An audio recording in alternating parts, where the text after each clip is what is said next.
Bienvenidos a Profundiza, Ministerio de Enseñanza Bíblica de las Iglesias Internacionales de Cristo en Centroamérica. Bienvenidos a Profundiza. Estamos hoy en nuestra clase número 3 de predicación expositiva y pues vamos a terminar el punto de la familiarización, pero antes vamos a ver un poquito del un pequeño repaso de lo que se aprendió en la lectura del libro. Pudimos estudiar sobre lo que es el exégesis y bueno, lo que aprendimos a través de la lectura. ¿Recuerdan esa gráfica que aparece en el libro donde de la parte horizontal está la contextualización, qué significa el texto para nosotros o para las personas a las que estamos predicando, y en la parte vertical, qué significa el texto para ellos o para los que recibieron el texto? Y eso es la exégesis, ¿verdad? El poder sacar de la Biblia lo que es la exégesis. En uno de los videos que subí la semana pasada estaba la diferencia entre exégesis e eisegesis, ¿verdad? Ustedes ya lo debieron de haber visto y espero que hayan aprendido un poquito de la importancia de la exégesis. Entonces, hermanos, la exégesis es la parte principal, la familiarización, que es lo que estamos viendo, nos va a ayudar a poder hacer una buena exégesis, a poder entender lo que es una buena exégesis. Y uno de los puntos en los que yo quiero enfatizar de esta sección que se leyó es sobre la melodía del libro, ¿no? Algunos le dicen la línea de pensamiento. ¿Cuál es la línea de pensamiento? ¿Cuál es el tema principal del libro? En el caso de Filipenses, al estar leyéndolo varias veces, al estar estudiando la familiarización, uno debe de encontrar cuál es la línea de pensamiento, qué es lo que el autor, en este caso Pablo, está enseñando, está mostrando, quiere enseñar a la iglesia, ¿verdad? Y cuál es el propósito de la carta. Entonces es muy importante. También en el libro estaban los géneros literarios, ¿verdad? Y eso pues nos ayuda bastante a entender que cada género literario pues se interpreta de una manera diferente. Ahorita estamos en el género literario de las epístolas y tiene pues una manera particular de interpretación. Vamos a enfocarnos en cuanto a las epístolas porque es lo que estamos viendo en este primer módulo de predicación expositiva. En los siguientes módulos de predicación expositivas podrá verse la interpretación en otros tipos de literatura como la narrativa, y eso será en cursos posteriores. Pero en este nos vamos a enfocar en las epístolas, que de pronto es una de las más fáciles para poder hacer la predicación y la exégesis. Pero antes de poder ir a la clase y antes de poder predicar, quiero compartirles unas escrituras que me llamaron la atención en mi lectura y que quisiera compartir porque muestra la importancia del exégesis y la importancia de poder enseñar verdaderamente lo que Dios quiere a través de la escritura.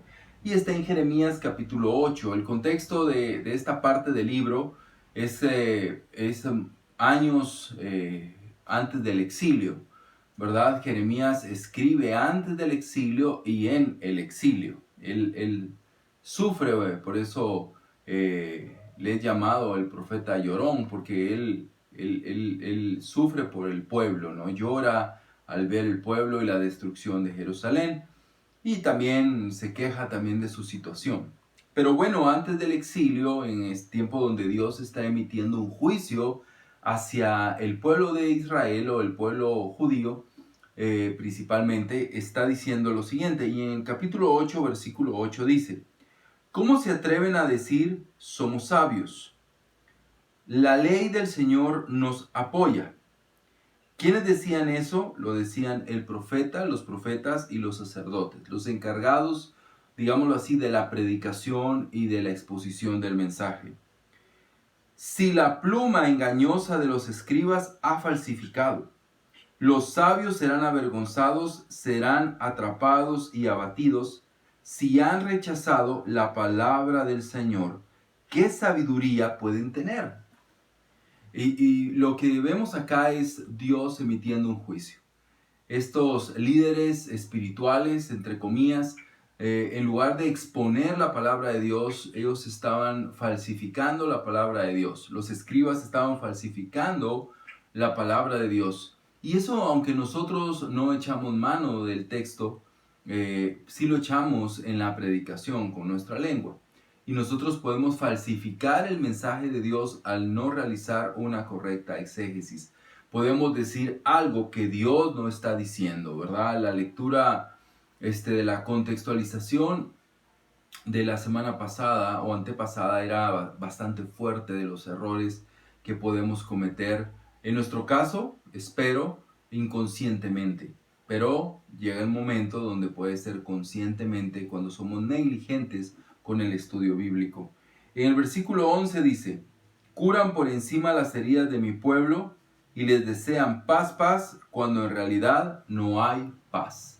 ¿Verdad? Que vemos esa mala predicación, esa exégesis superficial o inexistente, hacía que ellos tuvieran un ministerio superficial, un ministerio que solo habla de lo externo, de algo que no es real. Dice que hay paz, paz, pero el pueblo está a punto de ser destruido, sin una visión de hacia dónde van, de qué es lo que quieren. Un líder superficial que dice acá que cura por encima las heridas del pueblo. Y creo que cuando tenemos una predicación llena de motivación, una predicación más coaching que bíblica, podemos caer en este error, ¿verdad? Algo que está solo curando lo superficial y no curando lo profundo, que es el alma de la persona. Y en el capítulo 9, versículo 8 dice, hablando de las mismas personas, su lengua es una flecha mortífera, su boca solo sabe engañar.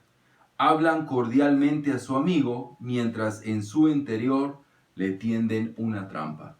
Entonces, ¿qué vemos? El ministerio de estos hombres, el liderazgo de estos hombres, consistía en tres grandes errores. El primero, una mala interpretación o una mala exposición de la palabra de Dios. ¿Qué sabiduría pueden tener? Dice. ¿Qué sabiduría pueden tener si tuercen el mensaje de Dios? No pueden tener una correcta sabiduría. Número 2, vemos que al no tener una buena predicación, una predicación bíblica y un trato correcto del texto bíblico y del mensaje de Dios, su ministerio caía en ser un ministerio superficial que curaba las heridas por encima, pero no trabajaba en el corazón de las personas. Y tercero, esa superficialidad llevó a su trato con las personas, llegando a tener un trato de hipocresía, saludando a las personas cordialmente, pero por dentro juzgándolas y engañándolas y teniendo diferencias internas, pero no externas. Qué terrible ministerio. Este ministerio fue destruido. Este ministerio fue acabado. Y hoy en día podemos ver ministerios y nosotros no estamos exentos de eso. Por eso, todo nace del texto bíblico. Todo nace de la correcta aplicación de la palabra de Dios. Es ahí donde se desencadena el poder de un ministerio sano, un ministerio profundo y un ministerio genuino y no hipócrita. Y eso lo aprendemos a través de una correcta exégesis y un correcto trato del texto.